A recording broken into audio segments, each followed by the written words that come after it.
الحمد للہ رب العالمین۔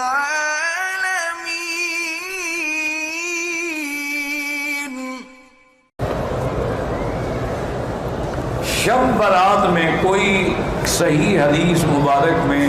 یہ ثابت نہیں ہے کہ فلاں عبادت کی جائے یا 15 کا روزہ رکھا جائے یا اسی رات کو لیلۃ مبارکہ جو قرآن میں ہے وہ سمجھا جائے کہ اس میں رزق تقسیم ہوتا ہے اور لکھا جاتا ہے۔ یہ تو لیلۃ القدر کے خصائص ہیں، لیکن بہت سارے علماء، محدثین، مجتہدین، اولیاء اللہ بہرحال اس رات میں خصوصی طور پہ عبادت کرتے ہیں۔ آپ بھی کریں، عمرہ کریں، طواف کریں، صفا نفل پڑھیں، قرآن پڑھیں، لیکن یہ رکھنا کہ اس میں سب کچھ تقسیم ہو رہا ہے اور یہ اللہ کا حکم ہی نہیں۔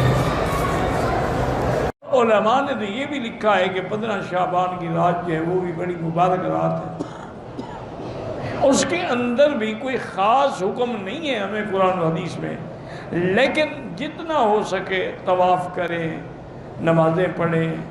ذکر اللہ کریں، تسبیحات پڑھیں، تحمید، تسبیح، تقدیس، تحلیل، یعنی سبحان اللہ والحمدللہ لا الہ الا اللہ، سبحان اللہ وبحمدہ سبحان اللہ العظیم، سبحان اللہ وبحمدہ عدد خلقہ وزنۃ عرشہ ورضا نفسہ ومداد کلماتہ، اور تلاوت قرآن، یعنی جتنا ممکن ہو سکے تاکہ رمضان کے آنے سے پہلے پہلے ہماری اصلاح ہو جائے۔ استغفار کریں، اگر حقوق العباد کسی کے دینی ہے تو ادا کرنے کی کوشش کریں، کیونکہ جب تک حقوق العباد ذمے ہونا چاہیے اس وقت تک عبادات قبول نہیں ہوتی، دعائیں منظور نہیں ہوتی۔ شب برات کے دن 3 نمازیں، بالکل کوئی نماز کا، یہ لوگوں نے نمازیں بنائی ہیں، نماز کوئی کی نہیں، خاص کوئی حکم نہیں کہ دفع بلا ہو، مخلوق کا محتاج، ہاں یہ اللہ سے دعا مانگیں، باقی کوئی خاص نماز مقرر ہو وہ نہیں ہے۔ 15 شعبان کے روزے کا کوئی حکم نہ قرآن میں ہے نہ حدیث میں ہے، ویسے 13، 14، 15 کا روزہ رکھنا سنت ہے۔ تم 13 کو شروع کر دو، 13، 14، 15 رکھ لو، 15 بھی آ جائے گی۔ شب برات اور شب قدر میں، شب برات یا شب قدر میں قبرستان جانے کا تو کوئی حکم نہیں ہے، اللہ سے دعا کریں۔